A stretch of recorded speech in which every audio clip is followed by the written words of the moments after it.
Salut les collègues, alors, voilà, on sort juste à l'instant de la préfecture où on était convoqué avec les autres organisations syndicales pour une réunion de travail concernant l'application du décret du 31 août relatif à la loi Taquet sur notamment la question salariale des assistantes familiales. Donc on est sorti avant terme de cette réunion, on va vous expliquer pourquoi, mais c'est pas très les perspectives ne sont pas réjouissantes, on va dire, hein. Je sais pas ce que tu en penses. Oui, enfin on s'excuse d'abord parce qu'on fait un petit débrief en marchant là, comme on sort tout juste de la préf.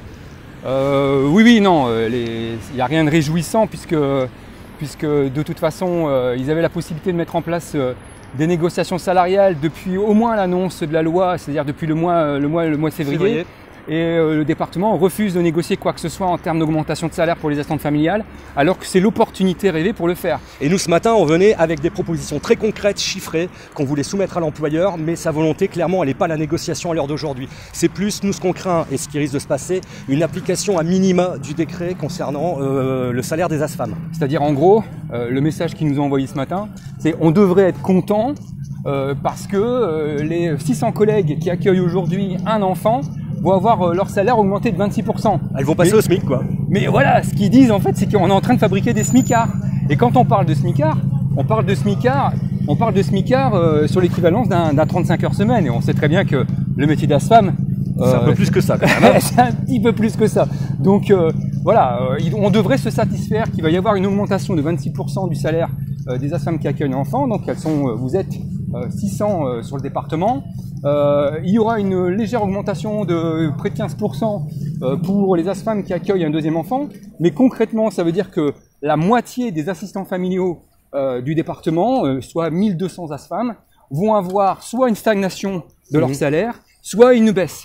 En fait, pour le département, la question centrale pour eux, c'est pas d'améliorer les conditions salariales des ASFAM, c'est de faire en sorte, pour être en conformité avec la loi, qu'elles ne perdent pas d'argent. C'est ça.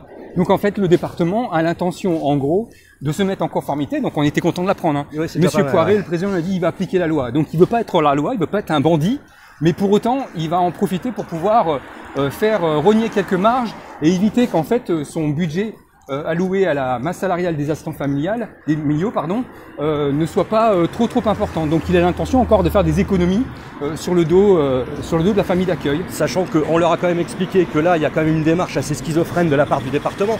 À l'époque, à l'heure actuelle, où on n'arrive pas à trouver des lieux d'accueil pour les gamins, le DGS nous a expliqué dernièrement que l'objectif, il était aussi de pouvoir augmenter les capacités d'accueil chez les assistants familiaux, mais par contre, il va pas les payer.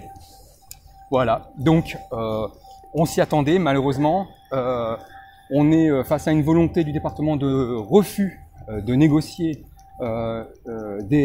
sur la question des salaires. On est pourtant face à une situation dramatique en matière de protection de l'enfance. Vous le savez, on communique suffisamment là-dessus, avec de grosses difficultés en termes de recrutement.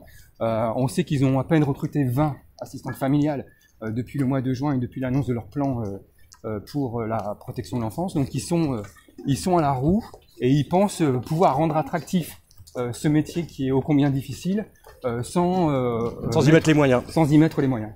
Donc nous, on vous tient au courant des suites. Alors, ce qui a été annoncé, Tom, c'est que ils veulent appliquer la loi au plus tard au mois de décembre. Au mois de décembre, en fait, que sur la fiche de paye du mois de décembre, le SMIC pour le premier enfant soit acté. Voilà, que ça apparaît sur les fiches de paye. Ça va être chaud du SMIC parce que ça veut dire qu'ils doivent le faire passer en assemblée délibérante du conseil départemental en novembre. Ça veut dire que sur certains points, ils devraient pouvoir normalement consulter la représentation du personnel en comité technique, ce qui est loin d'être prévu. Donc on va voir comment ils se débrouillent pour ça. Donc concrètement, ce qui s'annonce, c'est l'application stricto sensu de la loi. À minima au 1er décembre, au mois de décembre sur vos fiches de paie de décembre, avec un rattrapage au 1er septembre qui vient de se passer, et l'absence de volonté de négociation salariale. Et donc nous, c'est ce qu'on attend pour la suite là. Nous, on est prêts. On a nos revendications, on a nos propositions. Et on va leur faire remonter quand même. Hein. Et voilà. Et on vous les communiquera d'ailleurs. Salut les collègues. Bonne journée. Salut.